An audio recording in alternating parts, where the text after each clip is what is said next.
ಹೋಗೋಷ್ಟರಲ್ಲಿ ನನಗೆ ಗೊತ್ತು ಮಾಡಬೇಕು ನೀವು ಅಂತ ಕೇಳಿದೆ. ಕೇಳಿಕೊಂಡು ಸ್ಟೇಷನ್ಗೆ ಹೋದಾಗ ರಾಮು ಬಾಮ ಇಲ್ಲಿ ನೀನು ಪರಿಚಯ ಮಾಡಿಸ್ತೀನಿ. ಇವನು ಖುಷ್ನ ಹೋಗಿ ಈಗ ರಾಮು ಅಲಿಯಾಸ್ ರಾಜವಲಿ. ಇವಾಗ ನಾನು ಮಾಡೋ ವಿಡಿಯೋಯಿಂದ ಕೆಲವೊಂದು ವಿಷಯಗಳನ್ನ ನೀವು ತಿಳ್ಕೊಂಡು ಅದನ್ನು ನೀವು ತಿದ್ಕೋಬೋದು, ಇಲ್ಲ ಎಚ್ಚರಿಕೆನ ತಗೋಬೋದು. ಹಾಗಾಗಿ ನಾನು ಈ ವಿಡಿಯೋನ ಹಾಕ್ತಾಯಿದ್ದೀನಿ. ನಮಸ್ತೆ, welcome back to my channel. ನಾನು ನಿಮ್ಮ ಸೌಮ್ಯಶ್ರೀ. ನಮ್ಮ ರಾಘವೇಂದ್ರ ಅವರು ಅಲ್ಲಿ ಮಲಗಿದ್ದಾರೆ. ತುಂಬ ಜನ ಕೇಳ್ತಾ ಇದ್ರಿ, ನಮ್ಮ ಮನೇಲಿರೋ ಮುದ್ದಾದ ಪುಟಾಣಿ ಮಕ್ಕಳು ರಾಮು ಅಂದರೆ ಅಲಿಯಾಸ್ ರಾಜವಲಿ ಅಲಿಯಾಸ್ ಖುಷ್. ಅವನಿಗೆ 3 ಹೆಸರಿದೆ. ನಾನು ಅವನಿಗೆ ರಾಮು ಅಂತ ಯಾಕೆ ಇಟ್ಟಿದ್ದೀನಿ ಅಂದರೆ, ನಮ್ಮ ಮನೇಲಿ ಇರುವಂಥವರೆಲ್ಲರೂ ಅಂದರೆ ರಾಘವೇಂದ್ರ, ರಾಯನ್, ಅವನು ಕೊಟ್ಬಿಡೋಣ ಅಂತ ಹೇಳ್ಬಿಟ್ಟು ಅವನಿಗೆ ಅವರು ಹೆಸರಿಟ್ಟಿದ್ರು ಮೇಡಮು. ರಾಯನ್ ಅಲ್ಲ, ಖುಷ್ ಅಂತ. ಹಾಗಾಗಿ ಅವನಿಗೆ ಖುಷ್ ಅಂತ ಹೆಸರು ಅವರು ಇಟ್ಟರು. ಆನಂತರ ನಾವು ಸಾಕೊಳ್ಳೋಣ ಅಂಥೇಳಿ ಕೊನೆಗೆ ಫೈನಲ್ ಆದಾಗ ರಾಯರ ಹತ್ರ ಹೂವು ಇಟ್ಟು ಅವನಿಗೆ 2 ಹೆಸರನ್ನ ಇಟ್ಟು ಕೇಳಿದಾಗ ರಾಮು ಅಂತ ಬಂತು. ಅದಕ್ಕೆ ಅವನಿಗೆ ರಾಮು ಅಂತ ಕರಿತೀವಿ. ರಾಮು ಮತ್ತು ನಮ್ಮಮ್ಮ ಕಟ್ಟಿರೋದು ರಾಜವಲಿ ಅಂತ. ರಾಜವಲಿ ಅಂತ ಕರೆಯೋಕ್ಕೆ ಕಾರಣ ಏನಪ್ಪ ಅಂದರೆ, ನಮ್ಮ ಮನೆಯಲ್ಲಿ ಅವನು ತುಂಬಾ ಆ್ಯಕ್ಟಿವ್ ಆಗಿದ್ದಾನೆ. ಆ್ಯಕ್ಟಿವ್ ಅಂದರೆ ಎಷ್ಟು ಆ್ಯಕ್ಟಿವ್ ಇದ್ದಾನೆ ಅಂದರೆ ನಿಜವಾಗ್ಲೂ ನಾನು ನೋಡಿರಲಿಲ್ಲ. ರಾಗುನೇ ಆ್ಯಕ್ಟಿವ್ ಅಂದ್ಕೊಂಡೆ, ಅವನಿಗಿಂತ ತ್ರಿಬಲ್ ಜಾಸ್ತಿನೇ ಇದ್ದಾನೆ ಅಂತ ಅನ್ಕೋತೀನಿ. ಅವನು ಸಿಕ್ಕಾಪಟ್ಟೆ ಆ್ಯಕ್ಟಿವ್ ಇದ್ದಾನೆ. ಆ್ಯಕ್ಟಿವಾಗಿ ಆಟ ಆಡ್ತಾನೆ, ಎಲ್ಲನೂ ಮಾತಾಡಿಸ್ತಾನೆ. ಬಂದು ನಾವು ಸುಮ್ಮನೆ ಕೂತಿದ್ರೆ ಅವನೇ ತೊಡೆ ಮೇಲೆ ಬಂದು ಕೂತ್ಕೊಳ್ಳೋದು, ನಮ್ಮನ್ನು ಮಾತಾಡ್ಸೋದು, ಮತ್ತು ನಮ್ಮ ಬಟ್ಟೆಗಳನ್ನ ಹಿಡ್ಕೊಂಡು ಅವನು ಎಳೀತಾ ಇರ್ತಾನೆ. ಅವಾಗವಾಗ ನಾವು ಮಾತಾಡ್ಸಿಲ್ಲ ಅಂದರೂ ನಾವು ಸುಮ್ಮನೆ ಹೋಗ್ತಾಯಿದ್ರು ಅವನು ನಮ್ಮ ಬಟ್ಟೆನ ಹಿಡ್ಕೊಂಡು ಎಳೀತಾನೆ. ಏನೋ ಒಂಥರ ಖುಷಿಯಾಗುತ್ತೆ. ಅವನ್ನ ನಾವು ಏನು ಮಾಡಿದ್ವಿ ಅಂದರೆ,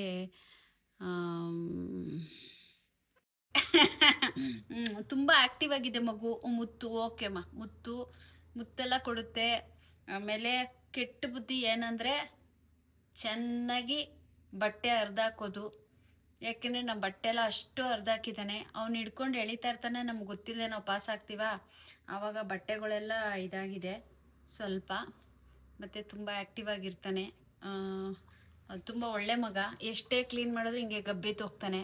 ನಮ್ಮ ಅಮ್ಮ ಪಾಪ ದಿನ ಬಿಸಿನೀರು ಹಾಕಿ ಅವನಿಗೆ ನೀಟಾಗೆಲ್ಲ ಒರೆಸಿ ಸ್ನಾನ ವಾರಕ್ಕೊಂದ್ಸಲ ಮಾಡಿಸ್ತೀನಿ.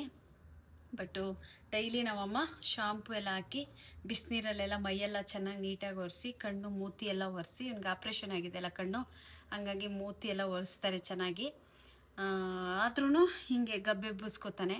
ಏನೂ ಮಾಡೋಕ್ಕಾಗಲ್ಲ, ನಮ್ಮ ಮನೆ ಪುಟಾಣಿ ಇದು ಇವನ್ನ ನಾವು ಸಾಕಬೇಕು ಅಂತ ತೊಗೊಂಡು ಬಂದಿರಲಿಲ್ಲ. ಇವನ್ನ ನಾವು ಬೇರೆಯವ್ರಿಗೆ ಕೊಡಬೇಕು DC ಮೇಡಮ್ಗೆ ಅಂತ ತೊಗೊಂಡು ಬಂದಿತ್ತು. ಹಾಗಾಗಿ ಇವನ್ನ ನಾನು ತುಂಬ ಇಷ್ಟಪಡ್ತಿರ್ಲಿಲ್ಲ. ಎಷ್ಟು ಬೇಕು ಅಷ್ಟರಲ್ಲೇ ಇವನ್ನ ನಾನು ಇಷ್ಟಪಡ್ತಿದ್ದೆ. ಯಾಕಪ್ಪ ಅಂದರೆ ತುಂಬ ಇಷ್ಟಪಟ್ಟರೆ ಆಮೇಲೆ ನನಗೆ ನೋಡ್ಕೊಳಕ್ಕಾಗಿಲ್ಲ ಅಂದರೆ ಕಷ್ಟ ಆಗಿಬಿಡುತ್ತೆ ಅಂತ ಹೇಳ್ಬಿಟ್ಟು ಸ್ವಲ್ಪ ಇವನ್ನ ಇಷ್ಟಪಡ್ತಿರ್ಲಿಲ್ಲ. ಅದಾದಮೇಲೆ ನಾವೇನು ಮಾಡಿದ್ವಿ, ರಾಗುಗೆ ಒಡ್ಡಾಡೋಕ್ಕೆಲ್ಲ ಜಾಗ ಬಿಟ್ಕೊಡಲ್ಲ, ಅವನ್ನ ಕಿಚ್ತಾನೆ ಅಂತ ಹೇಳ್ಬಿಟ್ಟು ನಾವು ಇವನ್ನ ಕೊಟ್ಬಿಟ್ವಿ. ಕೊಟ್ಟು ದಿನ ಇಡೀ ರಾತ್ರಿ ನಿದ್ದೆ ಮಾಡಿಲ್ಲ. ನಾನು ನಮ್ಮ ಮನೆಯೆಲ್ಲ ಮನೆಯೆಲ್ಲ ಬಿಕೋ ಅಂತ ಇದೆ. ಆಮೇಲೆ ರಾಯರ ಹತ್ರ ಪ್ರಸಾದ ಕೇಳಿದೆ, ಅವನ್ನ ಕರ್ಕೊಂಬರಲ್ಲ ರಾಯರ ಬೇಡವಾ ಅಂತ. ರಾಯರು ಪ್ರಸಾದ ಕೊಟ್ಟರು, ಕರ್ಕೊಂಡು ಬಂದೇ ಬಿಟ್ಟೆ. ಮಾರನೆಗೆ ಅದು ಎಷ್ಟು ಕೆಲಸ ಇತ್ತು, ಏನೇ ಇದ್ರೂ ಪರವಾಗಿಲ್ಲ ಅಂತೇಳಿ ಈ ರಾಮನ್ನ ಕರ್ಕೊಂಡು ಬಂದೆ. ಆಮೇಲೆ ಕರ್ಕೊಂಡು ಬಂದಾದಮೇಲೆ ಗುರುವಾರ ಇವನಿಗೆ ರಾಮು ಅಂತ ಹೆಸರಿಟ್ಟೆ. ಅಲ್ಲಿ ನೋಡಮ್ಮ, ಹಾಯ್. ನಮ್ಮ ಮಮ್ಮಿಗೆ ಎಲ್ಲರೂ ಸಪೋರ್ಟ್ ಮಾಡಿ, ನಾವು ವಿಡಿಯೋ ಮಾಡ್ತೀವಿ ಇನ್ಮೇಲೆ, ನಿಮಗೆ ವಿಡಿಯೋ ಎಲ್ಲ ಮಾಡಿಕೊಡ್ತೀವಿ, ವಿಡಿಯೋ ಮಾಡಿ ನಗಿಸ್ತೀವಿ ಅಂತ. ಸೂಪರ್ ಆಗಿದೆ ಚಿನಿ. Okay, super. ಅದು ಯಾವ ಮೈದಲ್ಲಿ ತಗೋತೀಯ ಡ್ರೆಸ್ಸು ನೀನು? ಅಕ್ಕ ಆಮೇಲೆ ಇವನು ಎಲ್ಲಾರ ಮನೆಗೆ ಹೋಗಿ ಆರತಿ ಎತ್ತಿಸ್ಕೊಂಡು ಬಂದವನೇ. ಫಸ್ಟು ನಮ್ಮ ಮನೆಗೆ ಬರೋಕ್ಕೆ ಮುಂಚೆ ಇವನು ಬೇರೆಯವ್ರ ಮನೆಗೆ ಹೋಗಿದ್ದ. ಅಲ್ಲಿ ಅದೇನು ಕಾರಣನೇನೋ ಗೊತ್ತಿಲ್ಲ, ಒಟ್ಟಿನಲ್ಲಿ ಕಣ್ಣಲ್ಲಿ ಅವನಿಗೆ ಚೆರಿಯಾಯಿ ಆಗಿತ್ತು. ಅದಾದಮೇಲೆ ಅವರು ತಂದು ಬಿಟ್ಬಿಟ್ಟು ಅವ್ರು ಆಪ್ರೇಷನ್ ಮಾಡಿಸ್ಬೇಕಾಗುತ್ತೆ ಅಂತ. ಅದಾದಮೇಲೆ ನಮ್ಮನೆಗೆ ಬಂದಮೇಲೆ ಅದು ಕಣ್ಣು ಇದಾಗಿತ್ತು. ಆಮೇಲೆ ಆಪ್ರೇಷನ್ ಎಲ್ಲ ಮಾಡಿಸ್ದೆ, ಈಗ ಓಕೆ. ಆದರೆ ಇನ್ನೊಂದು ಕಣ್ಣಿಗೆ ಬರೋ ಸಾಧ್ಯತೆ ಇದೆ ಅಂತ ಹೇಳಿದ್ದಾರೆ. ನಾನು ರಾಯರ ಹತ್ರ ಪ್ರಾರ್ಥನೆ ಮಾಡಿದ್ದೀನಿ, ಏನೂ ಬೇಡ ಅಂತ. ಸಣ್ಣ ಮಗು ಅಲ್ವಾ. ಲೇ ರಾಮು, ಅಲ್ಲಿ ನೋಡೋ, ಅಮ್ಮ ವಿಡಿಯೋನೇ ನೋಡ್ತಾ ಇಲ್ಲ ಅವ್ರ ಅಪ್ಪನಂಗೆ. ಅಲ್ಲೇ ವಾವ್, ನಂಗೂ ಕೊಡು ಲಿಫ್ಟಿಕ್. ಎಲ್ಲ ನೀನೇ ಮಾಡಿಕೊಡ್ತೀಯ. ರಾಮು ಬಗ್ಗೆ ಪರಿಚಯ ಮಾಡಿಸ್ತಾ ಇದ್ದೀನಿ ನಮ್ಮ ಸಬ್ಸ್ಕ್ರೈಬರ್ಗೆ ಇವಾಗೆ. ಹಾಗಾಗಿ ನಾವು ರಾಮನ ಇಲ್ಲೇ ಇಟ್ಕೊಂಡ್ವಿ.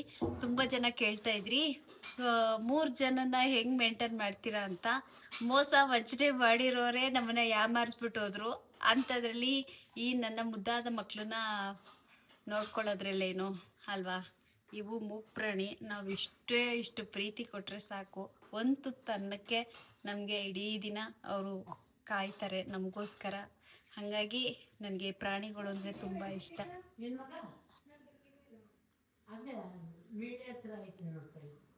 ಮನಿಕಮ್ಮ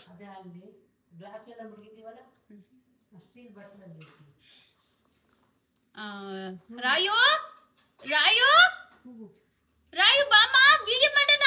come come come Raghu, Raghu ಬನ್ನಿ ಇಲ್ಲಿ ಬಾಮ.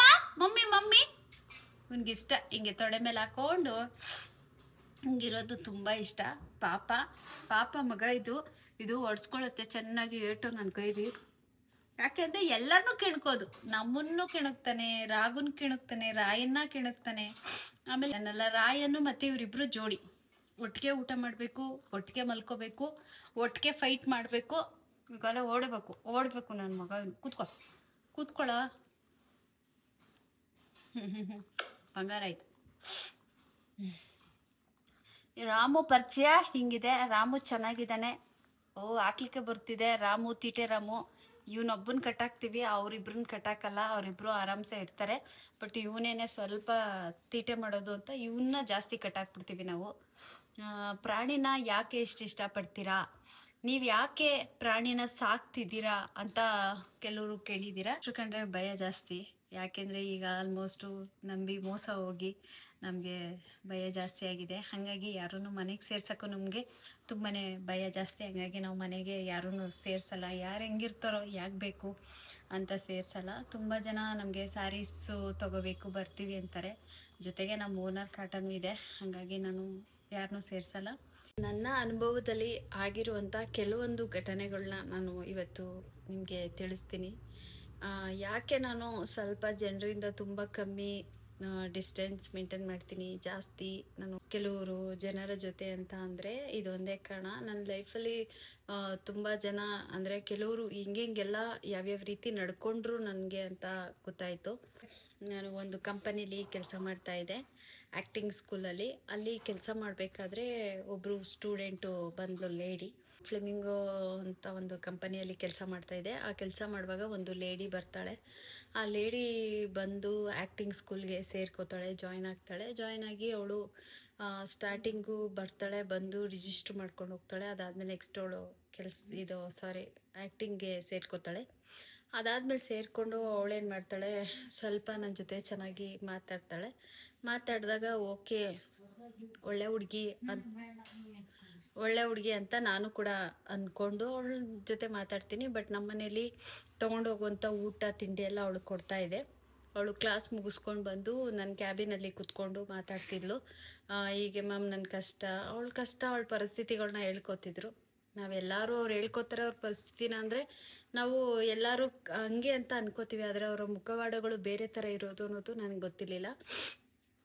ಆಮೇಲೆ ಹಿಂಗೆ ಹೇಳ್ಕೊತಿದ್ಲು. ಹೋಗ್ಲಿ ಪಾಪ ಅಂತೇಳಿ ಅವಳು ಪಾಪ ತಲೆನೋವು ಅಂತ ಅಂದರೆ ಟೀ ಕಾಫಿ ತರಿಸ್ಕೊಡೋದು, ಟ್ಯಾಬ್ಲೆಟ್ ತರಿಸ್ಕೊಡೋದು, ಮತ್ತು ನನ್ನ ಬಾಕ್ಸಲ್ಲಿ ಊಟ ತೊಗೊಂಡೋಗಿದ್ರೆ ಅವಳಿಗೆ ಅದೇ ಬಾಕ್ಸ್ನ ಪೂರ್ತಿ ಅವಳಿಗೆ ಕೊಡ್ತಾಯಿದ್ದೆ ಊಟ ಮಾಡ್ಕೊ ಅಂತ.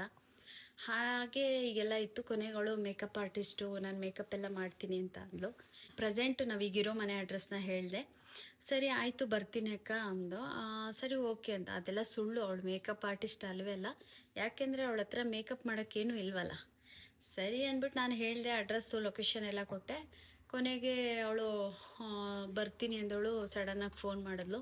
ಅಕ್ಕ ನಾನು ಬರೋಕ್ಕಾಗಲ್ಲ, ಸಾರಿ ಮೇಡಮ್ ಅಂತಿದ್ಲು. ಮೇಡಮ್ ಬರೋಕ್ಕಾಗಲ್ಲ, ನಾನು ಸ್ವಲ್ಪ ಆಚೆ ಇದ್ದೀನಿ ಅಂದ್ಲು. ಸರಿ ಓಕೆ ಅಂತ ಹೇಳ್ಬಿಟ್ಟು ನಾನು ಸುಮ್ಮನೆ ಆಗಿಬಿಟ್ಟೆ. ಅದಾದಮೇಲೆ ಮತ್ತೆ ಅವಳು ಒಂದು 2 ತಿಂಗಳು ಬಿಟ್ಟು ಮತ್ತೆ ಅವಳು ಬಂದಳು. ಆವಾಗ ಅವಳು ಏನೇನೋ ಕತೆಗಳು ಹೇಳಿದ್ಲು. ನಾನು ಸರಿ ಓಕೆ ಅಂದ್ಬಿಟ್ಟು ಸುಮ್ಮನೆ ಆಗಿಬಿಟ್ಟೆ. ಅದಾದಮೇಲೆ ಲಾಕ್ಡೌನ್ ಅಂತ ಬಂತು. ಲಾಕ್ಡೌನ್ ಆದಾಗ ಏನಾಯಿತು, ಸ್ವಲ್ಪ ಲಾಕ್ಡೌನು ಆಗಿ ಆಮೇಲೆ ಓಪನ್ ಆಯಿತು.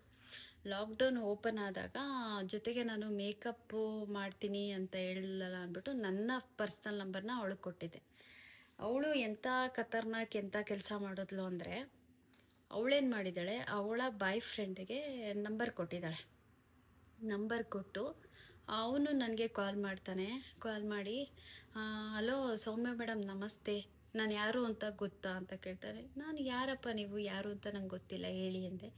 ಏನಿಲ್ಲ ಮೇಡಮ್, ನಾನು ನಿಮಗೆ ಲಾಕ್ಡೌನಲ್ಲಿ ಬಂದು ನಂದಿನಿ ಹೋಟೆಲ್ ಸಿಗ್ನಲ್ ಹತ್ರ ನಾನು ನಿಮಗೆ 75,000 ರೂಪಾಯಿ ಕೊಟ್ಟೆ, 80,000 ಕೊಟ್ಟೆ ಅಂತ ಒಂದು ಫೇಕಾಗಿ ಅವನು ಮಾತಾಡ್ತಾನೆ.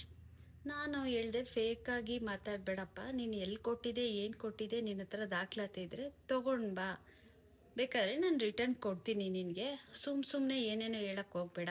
ನಾನು ಇಲ್ಲಿ ನಾನು ಆ್ಯಕ್ಟಿಂಗ್ ಸ್ಕೂಲಲ್ಲಿ ಕೆಲಸ ಮಾಡ್ತಿದ್ದೀನಿ. ಬಟ್ ಏನೇ ವ್ಯವಹಾರ ಇದ್ರೂ ಇಲ್ಲೇ ನಾನು ಮಾಡೋದು. ಯಾವುದೇ ರೀತಿ ನನ್ನ ಮನೆ ತನಕ ಆಗಲಿ, ನಾನು ಅಲ್ಲಿ ಇಲ್ಲಿ ಕರ್ಸ್ಕೊಂಡು ಈ ಥರ ವ್ಯವಹಾರ ನಾನು ಮಾಡೋದೇ ಇಲ್ಲ. ಕಚಡ ವ್ಯವಹಾರ ಅಂತೂ ನಾನು ಮಾಡಲ್ಲ. ಎಲ್ಲಿ ನಾನು ಅನ್ನ ತಿಂತೀನಿ, ಅನ್ನ ತಿನ್ನೋ ಕೆಲಸನೇ ಮಾಡೋದು, ಬೇರೆ ತಿನ್ನೋ ಕೆಲಸ ನಾನು ಮಾಡಲ್ಲ ಅಂತ ಅವ್ನಿಗೆ ಹೇಳಿದೆ. ಅವನೇನು ಮಾಡಿದ್ದಾನೆ, ಕೊನೆಗೆ ನಮ್ಮ MDಗೆ ಕಾಲ್ ಮಾಡಿ, ನಿಮ್ಮ ಕಂಪನಿಯಲ್ಲಿ ಕೆಲಸ ಮಾಡ್ತಾರಲ್ಲ ಅವರು ಈ ಥರ ನನ್ನ ಹತ್ರ ಈಸ್ಕೊಂಡಿದ್ದಾರೆ, ನನಗೆ ವಾಪಸ್ ಕೊಡಬೇಕು, ಕೊಟ್ಟಿಲ್ಲ ಅಂದರೆ ಹಂಗೆ ಹಿಂಗೆ. ಸರಿ ಆಯಿತು ಅಂದ್ಬಿಟ್ಟು ನಾನು, ಯಾಕೆಂದರೆ ನಾವು ತಪ್ಪು ಮಾಡಿಲ್ಲ ಅಂದಾಗ ಎಲ್ಲಿಂದ ಎಲ್ಲಿಗೆ ಬೇಕಾದರೂ ನಾವು ಹೋಗ್ಬೋದು. ಹಾಗಾಗಿ ಸರಿ ಅಂದ್ಬಿಟ್ಟು ನಾನೇನು ಮಾಡಿದೆ, ಓಕೆ ಅಂತ ನನ್ನ ಫ್ರೆಂಡು ಇದ್ಲಲ್ಲ ಸೌಮ್ಯರಾವು, ಅವಳ ಹತ್ರ ನಾನು ಹೇಳಿದೆ, ಈ ಥರ ಆಗಿದೆ ಕಣೆ, ಯಾರು ಏನು ಅಂತ ಗೊತ್ತಿಲ್ಲ ಅಂತ. ಅವರು ಇನ್ಯಾರೋ 420ಗಳಿಗೆ ಹೇಳಿದ್ಲು. ಆ 420ಗಳ ಹತ್ರ ನಾವು ಮಾತಾಡಿದ್ವಿ. ಆ 420 ಸರಿ ಅಂತ ಅವರು ಏನು ಸಜೆಷನ್ ಕೊಟ್ರಂದ್ರೆ ಕಂಪ್ಲೇಂಟ್ ಕೊಡಿ ಅಂತಲೇ ಹೇಳಿದ್ರು. ಸರಿ ಅಂದ್ಬಿಟ್ಟು ನಾನು ಪೊಲೀಸ್ ಸ್ಟೇಷನ್ಗೆ ಹೋಗ್ತೀನಿ. ಅವನ ಹತ್ರ ತುಂಬ ಮಾತಾಡಿದೆ. ನಾನು ತುಂಬ ಮಾತಾಡಿದಾಗ, ಅಮ್ಮೋ ಇಲ್ಲಿ ಏನು ಮಾಡ್ತಿದ್ದೀನಿ ನಾನು. ಆಮೇಲೆ ಅವ್ರಿಗೆ ನಂಬರ್ ಕೊಟ್ಟೆ, ಅವರು ಕೂಡ ಮಾತಾಡಿ ನಾನು ರಾಘವೇಂದ್ರ ಸ್ವಾಮಿ ಆಣೆಗೂ ನಾನು 75,000 ಕೊಟ್ಟಿದ್ದೀನಿ, ನಾನು ಇಲ್ಲಾಂದರೆ ಸೂಸೈಡ್ ಮಾಡ್ಕೊಂಡು ಸತ್ತೋಯ್ತೀನಿ, ನಾನು ಆಟೋ ಮಾರ್ಕೊಟ್ಟಿದ್ದೀನಿ, ಗಾಡಿ ಮಾರ್ಕೊಟ್ಟಿದ್ದೀನಿ ಅಂತ ತುಂಬ ಏನೇನೇನೇನೇನೋ ಮಾತಾಡ್ತಾ ಇದ್ದ. ಅದೆಲ್ಲ ರೆಕಾರ್ಡ್ಸ್ ಬಂತು. ನಾನು ಅಂದೆ, ಅಲ್ಲಪ್ಪ ನೀನೊಬ್ಬ ರಾಘವೇಂದ್ರ ಸ್ವಾಮಿ ಭಕ್ತ ಅಂತ ಹೇಳ್ತೀಯ, ನೋಡಿದ್ರೆ 75,000 ಕೊಟ್ಟಿದ್ದೀನಿ, ರಾಘವೇಂದ್ರ ಸ್ವಾಮಿ ಮೇಲೆ ಆಣೆ ಅಂತ ಆಣೆ ಬೇರೆ ಇಡ್ತೀಯ, ನೀನು ಆಣೆ ಬೇರೆ ಇಡ್ತೀಯ ನೀನು, ಇದು ಯಾವ ನ್ಯಾಯ, ಹೋಗ್ಲಿ ಬಾಪ, ನೀನು ನನಗೆ ಕೊಟ್ಟಿದ್ಯಾ ತಾನೆ. ಅವನೇನು ಹೇಳ್ದ, ನಾನು ಲಾಕ್ಡೌನ್ ಟೈಮಲ್ಲಿ ಅವ್ರಿಗೆ ಒಂದು ಸಲದಿಂದ ಕ್ಯಾಶ್ ಕೊಟ್ಟಿದ್ದೀನಿ ಅಂತ, ಇನ್ನೊಂದು ಸಲ ಫೋನ್ಪೇ ಮಾಡಿದ್ದೀನಿ ಅಂತ ಇಷ್ಟು ಹೇಳ್ದ. ಆಮೇಲೆ ಸರಿ ಓಕೆ, ನಿನ್ಗೆ ಹೆಂಗೆ ಪರಿಚಯ ಇವರು ಅಂತ ಕೇಳಿದಾಗ ಫೇಸ್ಬುಕ್ಕಲ್ಲಿ ನಾನು ಮೆಸೇಜ್ ಮಾಡಿದೆ, ಅವರು ಮೆಸೇಜ್ ಮಾಡಿದ್ರು. ಅದಾದಮೇಲೆ ಅವರು ನಂದಿನಿ ಹೋಟೆಲ್ ಹತ್ರ ಬರೋಕ್ಕೆ ಹೇಳಿದ್ರು. ಅದಾದಮೇಲೆ ನಂದಿನಿ ಹೋಟೆಲ್ ಹತ್ರ ಬಂದಾಗ ಅಲ್ಲಿ ನಾನು 75,000 ಕೊಟ್ಟೆ ಅಂತ ಈ ಥರ ಹೇಳಿದ್ದಾನೆ. ಇಲ್ಲಿ ನಮ್ಮ MD ಹತ್ರನೂ ಹೇಳಿದ್ದಾನೆ. ಆಮೇಲೆ ಸರಿ ಅಂದ್ಬಿಟ್ಟು ನಾನು ಪೊಲೀಸ್ ಸ್ಟೇಷನ್ಗೆ ಕಂಪ್ಲೇಂಟ್ ಕೊಡೋಣ ಅಂದ್ಕೊಂಡೆ. ಅಷ್ಟರಲ್ಲಿ ಅವರೇ ಹೋಗಿ ಪೊಲೀಸ್ ಸ್ಟೇಷನಲ್ಲಿ ಅವನೇ ಹೋಗ್ಬಿಟ್ಟು ಕಂಪ್ಲೇಂಟ್ ಕೊಟ್ಟವನೆ. ನನಗೆ ತಲೆ ಕೊರಿತಿದ್ದೇನೆಂದರೆ, ಇದರಿಂದ ಯಾರಿದ್ದಾರೆ ಅಂತ ತುಂಬಾ ತಲೆ ಕೆಡಿಸ್ಕೊಂಡೆ. ಇಲ್ಲಿ ಏನಕ್ಕೆ ನಾನು ತುಂಬ ತಲೆ ಕೆಡಿಸ್ಕೊಂಡಿದ್ರೆ, ಆಲ್ರೆಡಿ ನಮ್ಮ MD ಹತ್ರ ಮಾತಾಡಿದ್ದಾರೆ, ಈ ಥರ 75,000 ಈಸ್ಕೊಂಡಿದ್ದಾರೆ, ನನಗೆ ಕೊಡಿಸ್ಲೇಬೇಕು, ಕೊಡಿಸಿಲ್ಲ ಅಂದರೆ ಏನಾಗುತ್ತೋ ಏನು ಬಿಡುತ್ತೋ ಅಂತ ಈ ಥರ ಅವ್ರ ಹತ್ರ ಮಾತಾಡಿದೆ. ಯಾಕೆಂದರೆ ಕಂಪ್ನಿಲಿ ನಾನು ಕೆಲಸ ಮಾಡ್ತಾಯಿದ್ದೀನಿ. ಈಗ MD ಅಂತ ತಿಳ್ಕೊತಾರೆ, ಬ್ಯಾಕಲ್ಲಿ ಅಮ್ಮ ಈ ಥರ ಮಾಡಿದ್ದಾಳೆ ಅಂತ ಅವರು ತಪ್ಪು ತಿಳ್ಕೊಂಬಿಡ್ತಾರೆ ನನ್ನ ಬಗ್ಗೆ ಅಂತ. ತುಂಬಾ ಹತ್ಕೊಂಡ್ಬಿಟ್ಟೆ. ಏನಪ್ಪ ಇದು, ಮಾಡದಿರೋ ತಪ್ಪಿಗೆ ಯಾರು ಮಾಡಿಸ್ತಿದ್ದಾರೆ ಅಂತ ಗೊತ್ತಾಗ್ದೇ ನಾನು ರಾಘವೇಂದ್ರ ಸ್ವಾಮಿಗಳ ಮುಂದೆ ನಿಂತ್ಕೊಂಡು ತುಂಬ ಕಣ್ಣೀರಾಕಿ, ಅಪ್ಪ ಇವಾಗ ಸ್ಟೇಷನ್ಗೆ ಹೋಗ್ತಾ ಇದ್ದೀನಿ, ಯಾರು ಏನು ಅನ್ನೋದನ್ನು ನಾನು ಸ್ಟೇಷನ್ ಒಳಗಡೆ ಹೋಗೋಷ್ಟರಲ್ಲಿ ನನಗೆ ತೋರಿಸ್ಕೊಡ್ಬೇಕು. ನಾನು ಯಾವುದೇ ಕಾರಣಕ್ಕೂ ಇವನು ಯಾರು ಏನು ಅಂತಲೂ ನಂಗೆ ಗೊತ್ತಿಲ್ಲ, ಯಾವ ಲಾಕ್ಡೌನಲ್ಲಿ ಇವ್ನು ದುಡ್ಡು ಕೊಟ್ಟಿದ್ದಾನೆ ಅಂತಲೂ ನಂಗೆ ಗೊತ್ತಿಲ್ಲಪ್ಪ. ನಂದೇನೇ ಒಂದು ಕೆಲಸ ಅಂತ ಬಂದಾಗ ವ್ಯವಹಾರ ಏನಿದೆ ಆ ಕಂಪನಿಯಲ್ಲಿ ಮಾತ್ರ ನಾನು ಮಾಡ್ತೀನಿ ಹೊರತು ಅದನ್ನು ಬಿಟ್ಟು ಆಚೆ ಎಲ್ಲ ಈ ಥರ ನಾನು ಇಟ್ಕೊಳ್ಳಲ್ಲ. ಹೋಗೋಷ್ಟರಲ್ಲಿ ನನಗೆ ಗೊತ್ತು ಮಾಡಬೇಕು ನೀವು ಅಂತ ಕೇಳಿದೆ. ಕೇಳಿಕೊಂಡು ಸ್ಟೇಷನ್ಗೆ ಹೋದಾಗ ಸಡನ್ನಾಗಿ ಅದೇ ಅವಳು ಹೇಳಿದ್ನಲ್ಲ ನಮ್ಮ ಫ್ಲೆಮಿಂಗೋಗೆ ಸ್ಟೂಡೆಂಟಾಗಿ ಬಂದಲ್ಲ, ಆ ಲೇಡಿ ಬಂದ್ಬಿಟ್ಟು ಏನು ಮೇಡಮ್ ನೀವು ಇಲ್ಲಿದ್ದೀರಾ ಅಂದು. ನನಗೆ ಪಕ್ಕಾ ಹೊಳೀತು. ಯಾಕೆ ಹೊಳೀತು ಅಂತ ಅಂದರೆ ಕೇಳಿ, ಇದನ್ನು ಹೇಳ್ತೀನಿ. ಇಲ್ಲಿ ಕಳ್ಳರು ಯಾರು ಮಾಡಿಸಿದ್ದಾರೆ ಅನ್ನೋದು ಪ್ರತಿಯೊಂದು ನನಗೆ ಗೊತ್ತಾಯಿತು. ಅದು ಹೆಂಗೆ ಗೊತ್ತಾಯಿತು ಅಂದರೆ, ಇದೇ ನಮ್ಮ ಆ್ಯಕ್ಟಿಂಗ್ ಸ್ಕೂಲಲ್ಲಿ ಬಂದಂಥ ಇನ್ನೂ ಬೇರೆ ಸ್ಟೂಡೆಂಟ್ಸು ಲೇಡೀಸಲ್ಲಿ ಎಲ್ಲರನ್ನೂ ಪರಿಚಯ ಮಾಡ್ಕೊಂಡಿದ್ಲಿ ಅಮ್ಮ. ಪರಿಚಯ ಮಾಡಿಕೊಂಡು ಅವ್ರೇನು ಮಾಡಿದ್ರು, ಇವಳನ್ನ ನಂಬಿ ಇವಳನ್ನ ಕರ್ಕೊಂಡು ಒಂದು ಶೂಟಿಂಗ್ ಅಂತ ಹೋಗಿದ್ದಾರೆ.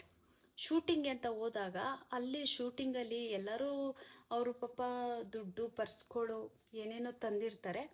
ಆ ಟೈಮಲ್ಲಿ ಶೂಟಿಂಗ್ ಅಂತ ಹೋಗಿದ್ದಾರೆ. ಶೂಟಿಂಗು ಸ್ಟಾರ್ಟ್ ಆಗಿದೆ. ಆ ಟೈಮಲ್ಲಿ ಮಧ್ಯದಲ್ಲಿ ಇವಳು ನನಗೆ ಯಾಕೋ ತಲೆ ನೋವುತ್ತಿದೆ ಅಂತೇಳಿ ಅಲ್ಲಿ ಬಂದು ಅಲ್ಲಿ ಇರೋರ್ದೆಲ್ಲ ಬ್ಯಾಗೆಲ್ಲ ಚೆಕ್ ಮಾಡಿ ಅಲ್ಲಿ ಏನೇನೇನೇನು ಕಳ್ತನ ಮಾಡಿದ್ದಾಳೆ ಅಂತ ಕೊನೆಗೆ ಅಲ್ಲಿ CCTV ಕ್ಯಾಮ್ರಾದಲ್ಲಿ ಗೊತ್ತಾಯಿತು. ಅದೇ ಸ್ಟೂಡೆಂಟು ಬಂದು ನನ್ನ ಹತ್ರ ಹೇಳಿದ್ರು, ಮ್ಯಾಮ್ ಇವರು ಈ ಥರ ಮಾಡಿದ್ದಾರೆ, ಆದರೆ ಇವರೇ ಏನು ಅಂತ ಗೊತ್ತಿಲ್ಲ, ಇನ್ನೂ ಕನ್ಫರ್ಮ್ ಆಗಿಲ್ಲ ಮ್ಯಾಮ್ ಅಂತ ಅಂದರು. ಹೌದಾ, ಸರಿ ಬಿಡಮ್ಮ ಅಂದ್ಬಿಟ್ಟು ನಾನು ಸುಮ್ಮನೆ ಆಗಿಬಿಟ್ಟೆ, ನಂಬಲಿಲ್ಲ ಅವಾಗ. ಅದಾದಮೇಲೆ ಯಾವ ಸ್ಟೂಡೆಂಟು ನನಗೆ ಇವಳು ಸರಿ ಇಲ್ಲ ಅಂತ ಹೇಳಿದ್ಲು, ಅದೇ ಸ್ಟೂಡೆಂಟ್ ಏನು ಮಾಡಿದ್ದಾಳೆ, ಮತ್ತೆ ಇವಳನ್ನ ನಂಬಿಬಿಟ್ಟು ಅವಳನ್ನ ಇದು ಕರ್ಕೊಂಡೋಗಿದ್ದಾರೆ. ಎಲ್ಲಿಗೆ, ಇದಕ್ಕೆ ಅವ್ರ ಮನೆಗೆ ಕರ್ಕೊಂಡೋಗಿ ಅವ್ರ ಮನೇಲಿ 2 ದಿನ ಅವರು ಇರಿಸ್ಕೊಂಡಿದ್ದಾರೆ. ಏನೋ ಹಬ್ಬನೋ ಪೂಜೆನೋ ಅಂತ. ಅವ್ರ ಮನೇಲಿ ಯಾರೂ ಇಲ್ದಿರೋ ಟೈಮಲ್ಲಿ ಅವಳು ಉಂಗುರನ ಕತ್ಕೊಂಡು ಬಂದಿದ್ದಾಳೆ. ಆ ಹುಡುಗಿನ ಕತ್ಕೊಂಡು ಬಂದಾಗ ಅವಾಗ ಅವಳು ಯಾವಾಗ ಉಂಗುರನ ಎತ್ಕೊಂಡಿದ್ದಾಳೆ ಆ ಕ್ಷಣದಲ್ಲೇ ಅವಳು ಏನು ಹೇಳಿದ್ದಾಳೆ, ನನಗೆ ಏನೋ ಕೆಲಸ ಇದೆ, ಏನೋ ಸುಳ್ಳು, ಹೆವಿ ಸುಳ್ಳು ಅಂದರೆ ಅಷ್ಟಿಷ್ಟು ಸುಳ್ಳಲ್ಲ. ಹೆಂಗೆ ಅಂದರೆ, ನಾನು ಇದು ನೋಡಿ ಕೆಲವೊಂದು ಮರೆತುಬಿಟ್ಟಿದ್ದೆ, ಇವಾಗ ನಾನು ಹೇಳ್ತೀನಿ. ಆಮೇಲೆ ಅವಳು ಸುಳ್ಳು ಹೇಳಿದ್ದಾಳೆ. ಸರಿ, ಅವರು ಪಾಪ ಏನೋ ಅಂದ್ಬಿಟ್ಟು ಕಳಿಸಿದ್ದಾರೆ. ಕೊನೆಗೆ ಅವ್ರ ಮನೇಲಿ ಉಂಗುರ ನೋಡ್ಕೊಂಡಿದ್ದಾರೆ, ಉಂಗುರ ಸಿಕ್ಕಿಲ್ಲ. ಇಮಿಡಿಯೇಟ್ಲಿ ಆ ಹುಡುಗಿ ನನಗೆ ಫೋನ್ ಮಾಡಿ ಹೇಳ್ತು, ಅಕ್ಕ ಅವಳಂತೂ ನಂಬೇಡ ಅಕ್ಕ, ಅವಳು ತುಂಬ ಡೇಂಜರ್, ಅವಳು 420 ಅವಳು ಅಂತ. ನಾನು ಏನಮ್ಮ ಏನಾಯಿತು ಅಂದಾಗ, ಹಿಂಗೆ ನಮ್ಮ ಮನೆಗೆ ಕರ್ಕೊಂಡು ಬಂದೆ, ಉಂಗುರ ಎತ್ಕೊಂಡು ಹೋಗ್ಬಿಟ್ಟಿದ್ದಾಳೆ ಅಂತ. ಇವೆಲ್ಲ ವಿಷಯ ಗೊತ್ತಾಗೋಕ್ಕೆ ಮುಂಚೆ ನನಗೆ ಫೋನ್ ಮಾಡಿ, ಮೇಡಮ್ ನಮಗೆ ಊಟ ಇಲ್ಲ ಮೇಡಮ್, ತಿನ್ನೋಕೆ ಅನ್ನ ಇಲ್ಲ ಮೇಡಮ್, ನನಗೆ ಒಂದು ಸಣ್ಣ ಮಗು ಇದೆ ಮ್ಯಾಮ್, ಅದಕ್ಕೊಂದು ಬಾಟ್ಲು ಹಾಲು ಕೊಡೋಕ್ಕೂ ಇಲ್ಲ ಮೇಡಮ್, ಅಯ್ಯೋ ಮೇಡಮ್ ಅಂತ ಲಾಕ್ಡೌನ್ ಟೈಮಲ್ಲೆಲ್ಲ ಅವಳು ಹತ್ಕೊಂಡು ನನಗೆ ಫೋನ್ ಮಾಡಿದ್ದುಂಟು. ಆವಾಗ ನನಗೂ ಕಷ್ಟ ಅಲ್ವಾ, ನನಗೂ ಕಷ್ಟ ಲಾಕ್ಡೌನಲ್ಲಿ. ಅಂಥ ಟೈಮಲ್ಲಿ ಅವಳಿಗೆ 2 ಸಲ 5,000 ಸಾವಿರ ರೂಪಾಯಿ 10,000 ರೂಪಾಯಿ ದುಡ್ಡು ಹಾಕಿದ್ದೀನಿ. ಅಂದರೆ ಒಳ್ಳೆತನಕ್ಕೆ ಕಾಲ ಇಲ್ಲ. ಅವಳಿಗೆ ಸರಿ ಅಂತ ನಾನು ದುಡ್ಡು ಹಾಕ್ತೆ ಆವಾಗ. ಅದಾದಮೇಲೆ ಇವರು ಉಂಗುರ ಕತ್ಕೊಂಡ್ಬಂದ್ಲು ಅಂತ ಹಿಂಗೆಲ್ಲ ಹೇಳಿದ್ರು. ಸರಿ ಅಂದ್ಬಿಟ್ಟು ಅವೆಲ್ಲ ವಿಷಯ ಗೊತ್ತಾದಮೇಲೆ ನಾನು ಅದಕ್ಕೆ ಮುಂಚೆ ಎಲ್ಲ ಅದೆಲ್ಲ ಆಯಿತು. ಅದೆಲ್ಲ ಆದಮೇಲೆ ಸ್ಟೇಷನ್ಗೆ ಹೋದ್ವಿ. ಸ್ಟೇಷನಲ್ಲಿ ಸ್ಟೇಷನ್ ಹತ್ರ ಅವಳು ಬಂದಾಗ ನನಗೆ ಈ ಉಂಗುರ ಕತ್ಕೊಂಡ್ಬಂದಿದ್ದು, ಜೊತೆಗೆ ಅವಳು ಶೂಟಿಂಗ್ ಹೋದಾಗ ಬೇರೆಯವ್ರ ಬ್ಯಾಗಲ್ಲಿ ಏನೇನೇನು ಕತ್ಕೊಂಡ್ಬಂದಿದ್ದು, ಇದೆಲ್ಲ ವಿಷಯ ಗೊತ್ತಿತ್ತಲ್ಲ. ಹಂಗಾಗಿ ಇವಳು ಸಡನ್ನಾಗಿ ಎಂಟ್ರಿ ಕೊಟ್ಟಾಗ, ಏನಮ್ಮ ಇಲ್ಲಿ ಅಂದೆ.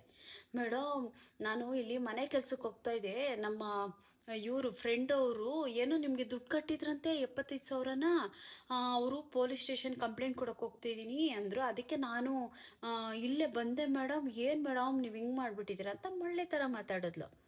ಹೌದಾ ಇರು ಅಂದ್ಬಿಟ್ಟು ನಾವು ಒಳಗಡೆ ಹೋದ್ವಿ. ಆಮೇಲೆ ಏನು ಸರ್ ಅಂದ್ವಿ. ಏನ್ರಿ ನೀವು 75 ಸಾವಿರ ಏನೋ ಕಟ್ಸ್ಕೊಂಡು ಕೊಟ್ಟಿದ್ದು? ನಾನು ಪ್ರೂಫ್ ಕೊಡಿ ಸರ್, ನಾನು ಹೆಂಗೆ ಪರಿಚಯ ಅಂತ ಕೇಳಿ, ನಾನು ಹೆಂಗೆ ಪರಿಚಯ, ನಾನು ಎಲ್ಲಿ ಸಿಗ್ತೆ, ನನಗೆ ಯಾವ ಜಾಗದಲ್ಲಿ ಕೊಟ್ಟ, ಪ್ರತಿಯೊಂದನ್ನು ಕೇಳಿ. ನಾನು ಅದಕ್ಕೆ ಉತ್ತರ ಕೊಟ್ಟಿದ್ದ. ಫಸ್ಟ್ ಹೇಳ್ದೆ ಲಾಕ್ಡೌನ್ ಆಗಿಬಿಟ್ಟಿತ್ತು. ಆ ಟೈಮಲ್ಲಿ ಅವನು ಸಿಗಾಕೊಂಡಿದ್ದೆ ಹೆಂಗೆ ಅಂದರೆ, ನಂದಿನಿ ಹೋಟೆಲ್ ಮುಂದೆನೇ ಕೊಟ್ಟೆ ದುಡ್ಡು ಅಂತ ಅಂದ. ಎಲ್ಲಿ ಕೊಟ್ರಿ? ಆಟೋದಲ್ಲಿ ಕೊಟ್ಟೆ. ಆಟೋ ಸೇಲ್ ಮಾಡಬೇಕಿತ್ತು, ಸೇಲ್ ಮಾಡಿ ತಂದುಕೊಟ್ಟೆ ಅಂತ ಒಂದು ಸುಳ್ಳು ಹೇಳ್ದೆ. ಆಮೇಲೆ ಅವ್ರು ಪೊಲೀಸರು ಅಂದರು, ಒಂದು ಕೆಲಸ ಮಾಡೋಣ, ಹೆಂಗಿದ್ರು CC ಕ್ಯಾಮ್ರಾ ಫುಟೇಜು ಇದು ಮಾಡಿಸೋಣ ಅಂತಾನು. ಆಮೇಲೆ ಇನ್ನೊಂದು ಫೇಸ್ಬುಕ್, ಹೆಂಗೆ ಪರಿಚಯ ಆದರು ಇವರು ಅಂತ ಕೇಳಿದಾಗ ಫೇಸ್ಬುಕ್ಕಲ್ಲಿ ನಾನು ಮೆಸೇಜ್ ಮಾಡಿದೆ, ಇವರು ಮೆಸೇಜ್ ಮಾಡಿದ್ರು ಅಂದರು. ಅವಾಗಲೇ ಆ ಮೆಸೇಜ್ ಎಲ್ಲ ಇರುತ್ತಲ್ಲ ಅದು ತೋರಿಸು ಅಂತ ಅಂದರು. ಕೇಳಿದ್ರೆ ಫೇಸ್ಬುಕ್ ಎಲ್ಲ ಡಿಲೀಟ್ ಆಗಿಬಿಟ್ಟಿದೆ ಅಂತ ಅಂದ. ಅದಾದಮೇಲೆ ಅವನವೆಲ್ಲ ಹೇಳ್ದ. ಅದಾದಮೇಲೆ ನೆಕ್ಸ್ಟು ಇನ್ನೊಬ್ಬರು ಬಂದರು. ಏನೋ ನೀನು ಇಲ್ಲಿ ಬಂದಿದ್ಯಾ, ಈಗ ಯಾರು ತಲೆ ಹೊಡೆದು ಬಂದಿದ್ಯಾ, ನಿನಗೆಷ್ಟು ಇದು ಮಾಡಿದ್ರು ಇಲ್ಲ ಮಾನ ಮರ್ಯಾದೆ ಹಾಗೆ ಹೀಗೆ ಅಂತ ಅವರು ಪೊಲೀಸವರು ಬೈತಾಯಿದ್ರು. ಯಾಕೆಂದರೆ ಅವನ ಮೇಲೆ ಆಲ್ರೆಡಿ ಒಂದು 2-3 ಪ್ರಾಬ್ಲಮ್ಮು, ಏನೋ ಕಳ್ತನ, ಈ ಥರ ಚೀಟರ್ ಕೇಸು ಏನೇನೋ ಇತ್ತಂತೆ.